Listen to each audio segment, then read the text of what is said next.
une professeure d'histoire de 28 ans, originaire de Kazan, a été vendue à un centre clandestin de correction religieuse à Riyad, où elle a été suspendue par les poignets pendant 19 jours, jusqu'à ce qu'elle meure d'une insuffisance multiviscérale. Officiellement, Olesya Mansourova est portée disparue. Au cours de l'été 2023, Olesya Mansourova a reçu une offre qui semblait être le début idéal d'une nouvelle vie. La société Quran Learning International, enregistrée à Bahreïn, lui proposait un contrat d'enseignante dans une école islamique privée pour filles dans la capitale saoudienne. Le salaire de $3 000 dépassait de 10 fois son revenu mensuel à Kazan. Logement gratuit, transfert, assurance médicale. Les conditions semblaient parfaites pour une jeune enseignante qui rêvait d'acquérir une expérience internationale. Les représentants de la société ont fait une excellente impression sur Olesya. Lors des appels vidéo, ils se sont exprimés calmement et poliment, ont démontré une connaissance approfondie de la pédagogie islamique et ont souligné l'importance de l'éducation des filles dans le monde moderne.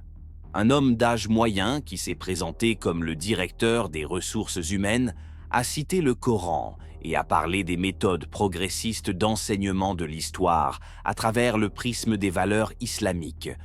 Une femme portant le hijab, qui s'est présentée comme la directrice adjointe de l'école, a expliqué en détail le système de mentorat et de soutien aux enseignants étrangers. Olesya a vérifié les données d'enregistrement de l'entreprise auprès des sources officielles du Bahreïn. La licence d'enseignement était valide, l'adresse existait, les coordonnées fonctionnaient. Sur les réseaux sociaux, elle a trouvé les profils de plusieurs enseignants qui auraient travaillé dans des projets similaires de l'entreprise aux Émirats arabes unis et au Koweït. Leurs publications semblaient naturelles, photos avec des élèves, récits sur les différences culturelles, remerciements pour l'hospitalité de leurs collègues arabes. Le contrat est arrivé en anglais et en arabe, certifié par un notaire de Manama. Olesya a engagé un traducteur à Kazan pour vérifier le texte arabe. Le document contenait les conditions standards d'un contrat de travail, des garanties sociales et une description détaillée des responsabilités d'un professeur d'histoire pour des filles âgées de 12 à 16 ans. La seule particularité était la mention de la nécessité de respecter les traditions religieuses locales et le code vestimentaire, ce qui semblait naturel pour un pays conservateur. Les parents d'Olesya ont réagi avec prudence à ces projets, mais ne s'y sont pas opposés. Son père, ingénieur dans une usine, a souligné l'importance d'une expérience internationale pour la carrière de sa fille. Sa mère, comptable, s'inquiétait pour sa sécurité, mais reconnaissait les avantages financiers de l'offre. Olesya a promis d'appeler tous les jours et de rentrer à la maison pour les vacances d'hiver. 10 jours après la signature du contrat, elle a reçu un billet d'avion pour le vol Kazan-Moscou-Riyad et un visa de travail dans le domaine de l'éducation. À l'aéroport de Domodedovo, elle a été accompagnée par des collègues de l'école où elle avait travaillé pendant les 4 dernières années. Le directeur lui a offert un livre sur l'histoire de la Russie en anglais pour ses futurs élèves et la directrice adjointe lui a demandé de ramener des souvenirs d'Arabie Saoudite. Le vol s'est déroulé sans incident. Dans l'avion, Olesya a fait la connaissance d'une famille russe qui se rendait à Riyad dans le cadre du contrat de travail du mari, employé dans le secteur pétrolier. La femme lui a parlé de la vie dans un complexe fermé pour étrangers, des difficultés d'adaptation, mais aussi des opportunités offertes par un emploi dans un pays riche. Ils ont échangé leurs coordonnées et ont convenu de se revoir lorsque Olesya serait installée dans son nouveau logement. À l'aéroport King Khalid, Olesya a été accueillie par un homme vêtu d'un costume traditionnel blanc qui s'est présenté sous le nom d'Ahmed. Il parlait anglais avec un accent, mais de manière assez claire. Il lui a montré une pancarte avec son nom et son passeport d'employé du service de transport de l'école. Il lui a expliqué qu'il l'emmenait à la maison des tutrices, où elle passerait la première semaine à s'orienter et à faire connaissance avec ses collègues avant de commencer à travailler. La voiture était une berline ordinaire de couleur sombre, sans signe distinctif de l'école. Ahmed s'excusa de l'absence de climatisation et proposa à Olesya de fermer les yeux pour se protéger du soleil éclatant du désert et d'en profiter pour lire quelques sourates du Coran afin de bénir le début de son travail. Il mit un enregistrement audio d'une voix masculine lisant un texte arabe sur un ton chantant et lui demanda de répéter les mots après le lecteur. Olesya a envoyé un dernier message vocal à sa collègue Marina à 13h47, heure locale. Le chauffeur m'a accueilli et m'a dit qu'il m'emmènerait chez les tutrices. C'est un peu étrange. Il me demande de fermer les yeux et de lire des sourates. C'est probablement une tradition locale. Je t'écrirai ce soir quand je serai installé. Après cela, son téléphone n'a plus été joignable et tous ses comptes sur les réseaux sociaux ont été supprimés en l'espace d'une journée. 3 semaines plus tard, Abdullah Sarhan, un réfugié de 24 ans, a été arrêté à un poste de contrôle à la frontière entre l'Arabie saoudite et le Yémen. Les gardes frontières l'ont découvert dans la soute d'un camion transportant des matériaux de construction. Lors de son arrestation, il n'a pas opposé de résistance et a immédiatement demandé l'asile politique en échange d'informations sur les crimes dont il avait été témoin à Riyad. Abdullah a déclaré aux agents des services d'immigration qu'il avait travaillé pendant 9 mois comme technicien dans un établissement appelé Madrasa al-Nour, officiellement enregistré comme centre d'éducation religieuse et de purification spirituelle pour les femmes. Le bâtiment était situé dans une zone industrielle à la périphérie de la capitale, loin des quartiers résidentiels et des zones touristiques. Selon Abdullah, ses tâches consistaient à nettoyer les locaux, à livrer les repas et à entretenir les systèmes techniques du bâtiment. Il lui était interdit de parler aux femmes détenues dans l'établissement et d'entrer dans certaines zones sans être accompagné par un garde. Toute infraction à ces règles était punie par un licenciement immédiat et une expulsion. Cependant, après quelques mois de travail, Abdullah a commencé à remarquer des choses étranges. Des cris se faisaient entendre dans les sous-sols que le personnel expliquait par des pratiques religieuses. Le médecin de l'établissement, le docteur Saad Al-Harazi, descendait régulièrement au sous-sol avec des instruments médicaux et remontait à chaque fois avec des vêtements ensanglantés. Les gardes transportaient les corps inanimés de femmes, officiellement qualifiées de patientes en traitement pour des maux spirituels. Un jour, alors que le personnel principal était absent pour la prière du vendredi, Abdullah est descendu dans la zone interdite. Dans l'une des cellules du sous-sol, il découvrit une femme d'apparence européenne, suspendue par les poignets à une poutre métallique. Ses pieds ne touchaient pas le sol, ses mains étaient attachées avec des câbles en acier et sa bouche était cousue avec du fil grossier. On pouvait voir des brûlures causées par des fils électriques sur ses cuisses et sur le mur était écrit en lettres arabes. Elle s'est opposée à la purification. Abdullah a secrètement filmé la scène avec son téléphone, comprenant qu'il était témoin d'un crime grave. La vidéo durait environ 3 minutes et montrait une femme en agonie, mourant lentement sous la torture. Il n'a pas osé la libérer, craignant pour sa propre vie, mais il a mémorisé l'emplacement de la caméra et l'heure de la prise de vue. 1 semaine plus tard, la femme est morte. Abdullah a vu son corps être transporté dans un sac poubelle et chargé dans le minibus du crématorium. Dans les documents, elle était enregistrée sous le nom d'Aïcha bint Khalid, une réfugiée syrienne décédée d'une insuffisance cardiaque aiguë pendant le jeûne religieux. Le docteur Al-Harazi a personnellement signé le certificat de décès. Après cet incident, Abdullah a commencé à planifier sa fuite. Il comprenait qu'il avait été témoin d'un meurtre et que sa propre vie pouvait être en danger. Il a économisé de l'argent, étudié les itinéraires vers la frontière et attendu le moment opportun. L'occasion s'est présentée lorsqu'un chauffeur de camion de sa connaissance a accepté de le faire sortir clandestinement du pays pour 500 $. Son plan d'évasion n'était pas le fruit du hasard.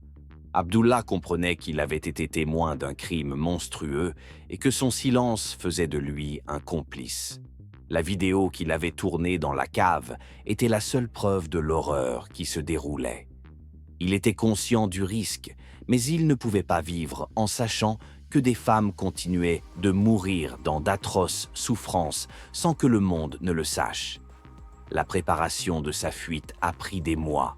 Abdullah a économisé chaque rial de son salaire de 250 $ par mois, s'est installé dans un dortoir pour travailleurs migrants et s'est privé de tout, sauf du strict nécessaire. Il a étudié les itinéraires des camions, s'est renseigné sur les horaires des gardes aux postes frontières, a discuté avec d'autres personnes tout aussi désespérées qui rêvaient de rentrer chez elles.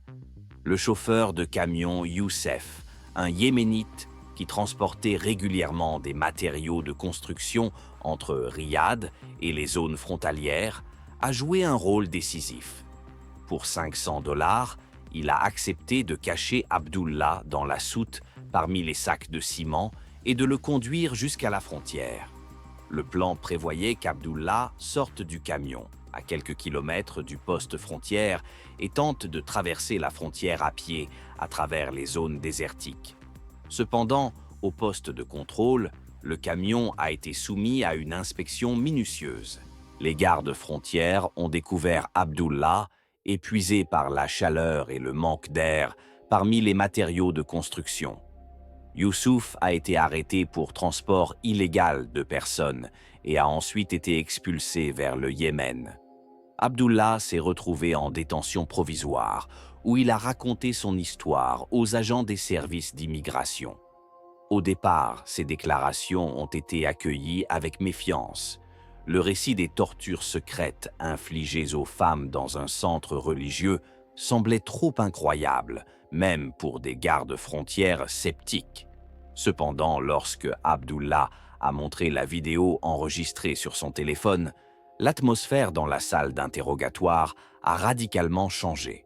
Les agents ont vu des images qui ne pouvaient que choquer même les agents des services spéciaux les plus endurcis. La vidéo, d'une durée de 3 minutes et 20 secondes, montrait une femme d'apparence européenne, suspendue par les poignets à une poutre métallique dans un sous-sol. Ses pieds ne touchaient pas le sol. Ses mains étaient attachées derrière son dos avec des câbles en acier. Sa bouche était cousue avec du fil noir grossier et ses cuisses portaient des brûlures causées par des fils électriques. Sur le mur, il était écrit en lettres arabes « Elle s'est opposée à la purification ». La femme était inconsciente, son corps pendait mollement à ses attaches. On pouvait voir des ecchymoses sur ses mains, causées par les câbles qui avaient entaillé sa peau jusqu'à l'os. Une mare de sang et d'autres liquides biologiques étaient visibles sur le sol sous elle. La caméra montrait son visage en gros plan, gonflé par les coups, les yeux fermés, mais toujours reconnaissable. La qualité de l'enregistrement était suffisante pour permettre son identification. Abdullah filmait en secret. L'image était donc légèrement tremblante, mais les détails principaux étaient clairement visibles. À l'arrière-plan, on pouvait voir une partie de la pièce, des murs en pierre, des fixations métalliques pour la suspendre, des instruments médicaux sur une table en acier, des récipients contenant des liquides inconnus. Les gardes frontières ont immédiatement contacté le quartier général des services de sécurité. L'affaire a été transmise à une unité spéciale chargée d'enquêter sur les crimes contre la sécurité de l'État. Abdullah a été transféré dans des conditions de détention plus confortables et a obtenu le statut de témoin sous la protection de l'État. Parallèlement, des tentatives ont été entreprises pour identifier la victime. Une demande a été adressée à Interpol avec une description de l'apparence de la femme et des circonstances de sa disparition présumée. Les organisations européennes de défense des droits de l'homme, qui ont reçu une copie de la vidéo par voie diplomatique, ont fait appel à des experts en identification biométrique. Une avancée décisive a eu lieu une semaine après l'arrestation d'Abdullah. Les parents d'Olesya Mansourova se sont rendus au consulat russe à Riyad pour signaler la disparition de leur fille. Ils ont fourni des photos, des dossiers médicaux, des documents sur sa formation et son activité professionnelle. Les employés du consulat ont comparé ces données avec les informations fournies par les défenseurs des droits de l'homme. Une analyse biométrique réalisée par des experts indépendants à Londres a montré une correspondance de 98% entre le visage de la femme sur la vidéo et les photos d'Olesya Mansourova. Les experts ont tenu compte de la déformation du visage due au cou et aux œdèmes, mais les principales caractéristiques anatomiques correspondaient presque parfaitement. Le service diplomatique russe a immédiatement adressé une demande officielle au ministère de l'Intérieur saoudien pour connaître le lieu où se trouvait la citoyenne Mansourova. La réponse est arrivée 2 semaines plus tard. Aucune trace d'entrée dans le pays d'une femme portant ce nom et ses données d'identité n'a été trouvée dans les bases de données. Les services des visas n'avaient pas non plus d'informations sur la délivrance d'un visa de travail à ce nom. Entre-temps, des journalistes de la BBC, informés de l'affaire par des sources au sein d'organisations de défense des droits humains, ont lancé leur propre enquête. Ils ont contacté les collègues d'Olesya à Kazan, obtenu les enregistrements de ses derniers appels téléphoniques et examiné sa correspondance sur les réseaux sociaux. Peu à peu, le tableau de sa disparition s'est reconstitué. Ses collègues ont confirmé qu'Olesya avait reçu une offre d'emploi de la société Quran Learning International et qu'elle était enthousiasmée par cette perspective. Il se souvenait de ses récits sur les entretiens d'embauche, de son impression sur le professionnalisme des représentants de la société et de ses projets d'avenir. Le dernier message vocal envoyé depuis l'aéroport de Riyad a été la dernière trace de sa vie. L'enquête menée par des journalistes britanniques a permis de découvrir des liens entre Quran Learning International et la fondation Bait al-Salih. La société, officiellement enregistrée à Bahreïn, avait des fondateurs communs avec plusieurs organisations financées par la fondation. Les flux financiers ont montré que Quran Learning était en fait une structure fictive destinée à attirer des spécialistes étrangères sous le couvert de programmes éducatifs. Le fonds Bait al-Salih appartenait à l'influent théologien Cheikh Abdul Latif bin Yahya al-Faraj, connu pour son interprétation stricte de la loi islamique. Âgé de 62 ans, le cheikh était l'auteur de nombreuses fatwas justifiant la correction forcée des femmes qui, selon lui, s'étaient écartées du droit chemin. Il prêchait régulièrement sur la nécessité de purifier la société de l'influence occidentale. Al-Faraji occupait des positions influentes dans la hiérarchie religieuse du royaume. Il était membre du conseil consultatif auprès du grand moufti, avait des liens avec la famille régnante et bénéficiait de la protection de plusieurs princes. Son fonds était officiellement dédié à la charité et à l'éducation religieuse, mais selon des documents internes obtenus par des journalistes, il finançait également un réseau d'établissements fermés, destinés à la correction spirituelle. La Madrasa Al-Nour, où travaillait Abdullah, était l'un de ces établissements. Officiellement, elle était enregistrée comme centre d'éducation religieuse pour les femmes issues de familles défavorisées.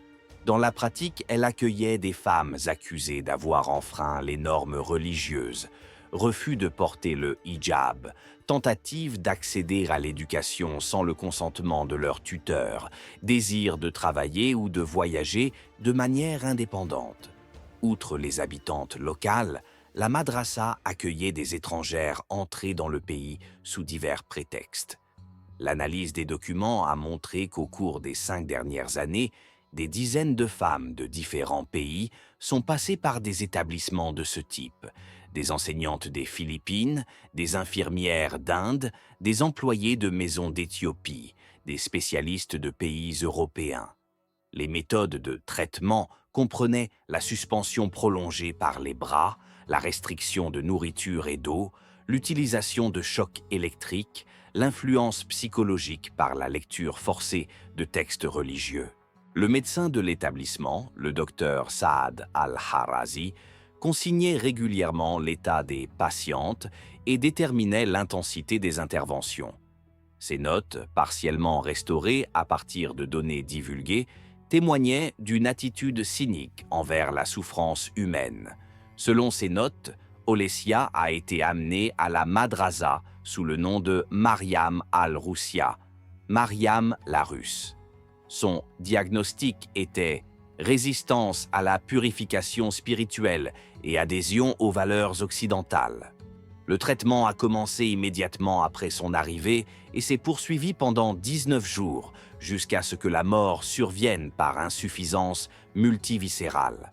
Le certificat médical du docteur Al-Harazi indiquait comme cause du décès une insuffisance cardiaque aiguë résultant d'un jeûne religieux. Ce diagnostic a été signé sans autopsie ni expertise indépendante. Le corps a été immédiatement transféré au crématorium sous le nom fictif d'Aïcha bint Khalid, prétendument une réfugiée syrienne sans papier, décédée de cause naturelle. Le crématorium appartenait à une société privée qui avait un contrat à long terme avec les institutions du fonds Bayt al-Salih. Les employés du crématorium ne posaient aucune question sur l'identité des défunts et recevaient des primes pour respecter la confidentialité. Les restes étaient incinérés dans les 6 heures suivant l'arrivée du corps, ce qui excluait toute possibilité de nouvelle expertise. Le scandale international a pris rapidement de l'ampleur.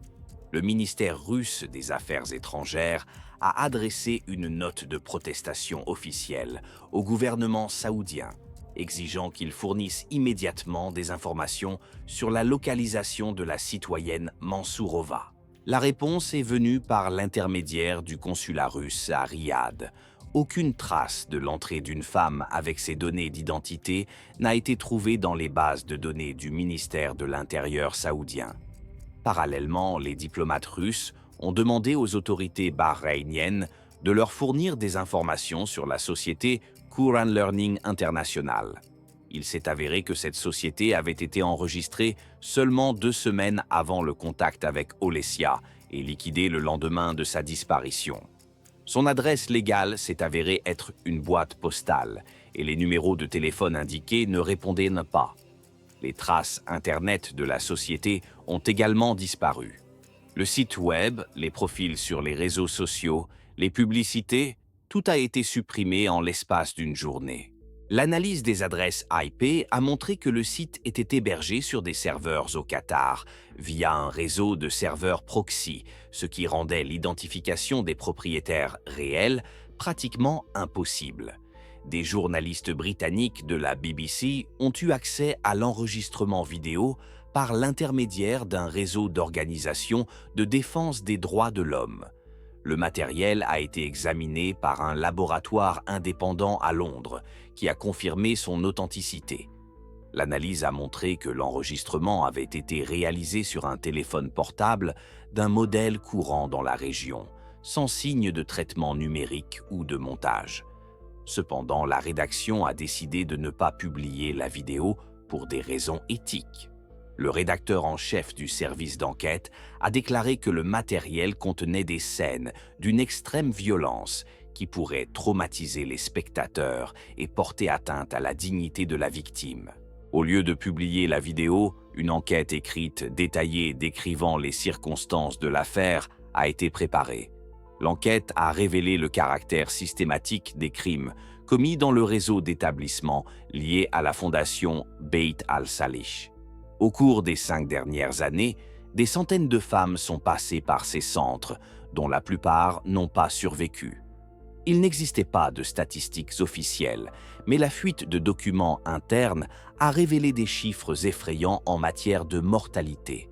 Le Parlement européen a adopté une résolution condamnant les violations des droits humains en Arabie saoudite et exigeant une enquête internationale sur les activités des centres religieux de détention forcée. Cependant, ce document avait un caractère recommandatoire et ne prévoyait pas de sanctions spécifiques. L'organisation internationale Amnesty International a publié un rapport spécial sur le système de correction religieuse des femmes en Arabie saoudite.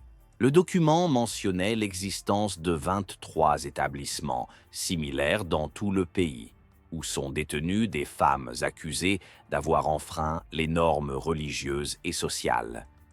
Les parents d'Olesya ont continué à tenter d'obtenir le retour du corps de leur fille. Ils se sont adressés au ministère russe des Affaires étrangères, au parquet général et au bureau du commissaire aux droits de l'homme. Partout, ils ont reçu des réponses standardisées sur la conduite des efforts diplomatiques et l'impossibilité de prendre des mesures concrètes sans la coopération de la partie saoudienne. La mère d'Olesya a donné plusieurs interviews aux médias russes, dans lesquelles elle a raconté ses dernières conversations avec sa fille, ses projets et ses rêves. Son père a tenté de se rendre seul à Riyad, mais sa demande de visa a été refusée sans explication. Les proches ont créé des groupes sur les réseaux sociaux pour attirer l'attention du public sur le sort d'Olesya. Entre-temps, Abdullah Sarhan a été expulsé vers le Yémen sous escorte des services de sécurité saoudiens. À l'aéroport de Sanaa, il a été accueilli par des représentants du gouvernement Houthi qui lui ont accordé l'asile temporaire. Abdullah a accordé une interview à des journalistes locaux, dans laquelle il a raconté en détail son témoignage. Cependant, une semaine plus tard, Abdullah a disparu de la maison où il vivait à Sanaa. Ses voisins ont raconté que des hommes en uniforme militaire étaient venus pendant la nuit et l'avaient emmené vers une destination inconnue. Les autorités ont annoncé le lancement d'une enquête, mais celle-ci n'a donné aucun résultat. Depuis lors, on ignore tout du sort du seul témoin. L'imam Mahmoud Al-Ghamdi, qui supervisait les activités de la Madrasa Al-Nour, a également disparu sans laisser de traces. Il a été vu pour la dernière fois dans l'enceinte de l'établissement le jour où l'enquête internationale a été lancée. Ses collègues ont affirmé qu'il était parti en vacances chez des parents dans une province éloignée, mais des vérifications ont montré que ses parents ne vivaient pas à l'adresse indiquée. Le docteur Saad Al-Harazi a continué à travailler dans le système de santé saoudien. Il a été muté dans un autre établissement médical de la province et a obtenu une promotion. Interrogé par les journalistes sur son rôle dans cette affaire, il a répondu qu'il avait exercé ses fonctions professionnelles conformément à la législation locale et aux prescriptions religieuses. Cheikh Abdul Latif bin Yahya Al-Faraji a publiquement nié tout lien entre son fonds et les crimes décrits. Dans une interview accordée aux médias officiels saoudiens, il a dénoncé une campagne de diffamation contre les valeurs islamiques et l'éducation religieuse. Ses avocats ont intenté des poursuites pour atteinte à l'honneur et à la dignité contre plusieurs publications internationales. La Madrasa Al-Nour a été officiellement fermée par décision des autorités locales en raison de violations des normes sanitaires. Le bâtiment a été scellé et le personnel licencié. Un mois plus tard, les locaux ont été transférés à une autre organisation religieuse pour être utilisés comme centre d'étude du Coran pour les hommes. La communauté internationale des défenseurs des droits de l'homme a continué à exiger une enquête indépendante, mais elle n'avait aucun moyen réel d'influencer les autorités saoudiennes. Les relations économiques entre l'Arabie saoudite et les pays occidentaux restaient prioritaires par rapport aux questions relatives aux droits de l'homme. L'opinion publique russe a continué de suivre l'évolution de l'affaire, mais les informations officielles étaient distillées au compte-gouttes par les voies diplomatiques. Les parents d'Olesya se sont régulièrement adressés à l'ambassade pour demander que les recherches soient intensifiées, mais ils ont reçu des réponses standardisées indiquant que des négociations étaient en cours avec la partie saoudienne. Les agents consulaires expliquaient que sans confirmation de l'entrée de la citoyenne Mansourova en Arabie saoudite, les actions futures étaient extrêmement limitées. Un an après la disparition d'Olesia, le ministère russe des Affaires étrangères a envoyé une note finale au gouvernement saoudien, exigeant qu'il fournisse toutes les informations disponibles sur le sort de la citoyenne russe disparue. La réponse a été reçue 3 mois plus tard. Le ministère de l'Intérieur saoudien a confirmé l'absence de toute trace d'entrée, de séjour ou de sortie du pays pour une femme correspondant aux données du passeport. Parallèlement, les autorités russes ont demandé aux autorités bahreïniennes des informations sur les activités de la société Quran Learning International. Il s'est avéré que la société était enregistrée au nom d'une personne fictive, le citoyen yéménite Ali ibn Saïd al-Hadrami, décédé 6 mois avant l'enregistrement officiel de l'entreprise. L'adresse légale s'est avérée inexistante et les comptes bancaires ont été clôturés le jour de la liquidation de la société. L'analyse des flux financiers a montré que les fonds destinés au fonctionnement de la société provenaient d'un système complexe de structures offshore basées au Qatar, aux Émirats arabes unis et au Koweït. Les bénéficiaires finaux n'ont pas pu être identifiés, car le système comprenait de nombreuses sociétés fictives et des propriétaires nominaux. Les tentatives de remonter la piste des flux financiers jusqu'à leur source se sont heurtées au secret bancaire et au refus des institutions financières de coopérer à l'enquête. Les journalistes britanniques ont continué à rassembler des informations pour leur enquête, mais se sont heurtés à une opposition systématique. Les témoins refusaient d'accorder des interviews, les documents disparaissaient, les sources au sein des services saoudiens cessaient tout contact.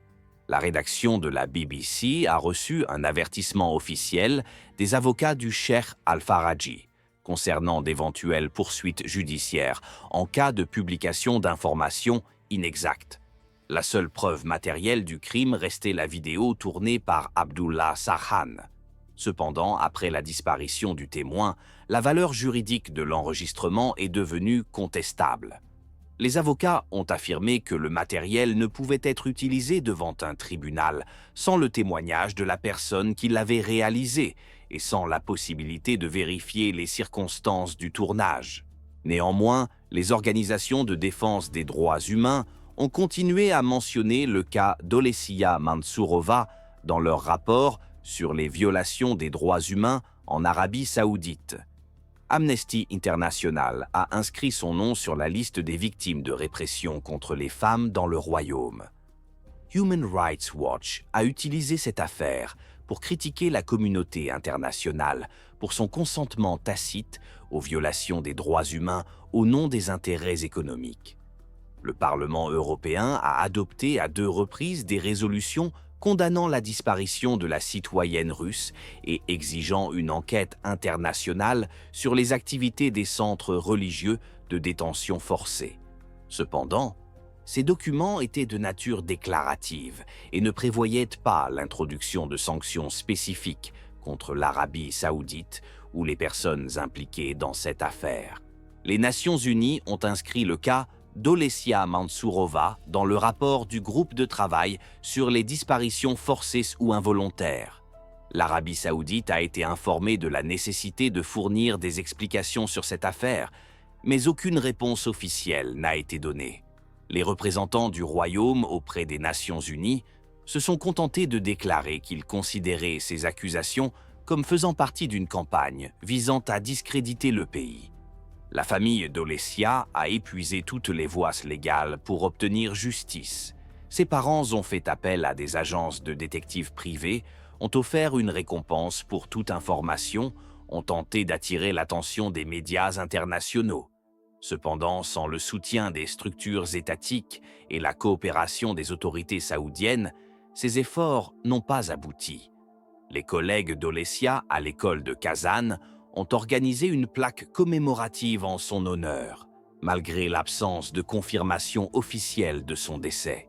Le directeur de l'école a déclaré qu'il se souvenait d'Olesya comme d'une enseignante talentueuse et d'une personne remarquable, dont le destin devrait servir d'avertissement à tous ceux qui envisagent de travailler à l'étranger. 2 ans après la disparition d'Olesya, le monde a appris la mort du cheikh Abdul Latif bin Yahya al-Faraj. La cause officielle du décès du théologien âgé de 74 ans a été attribuée à une insuffisance cardiaque. Sa fondation, Bayt al-Salih, a été réorganisée et transférée sous la direction d'une autre organisation religieuse. Les activités de la Madrasa al-Nour et d'autres institutions similaires ont été officiellement suspendues.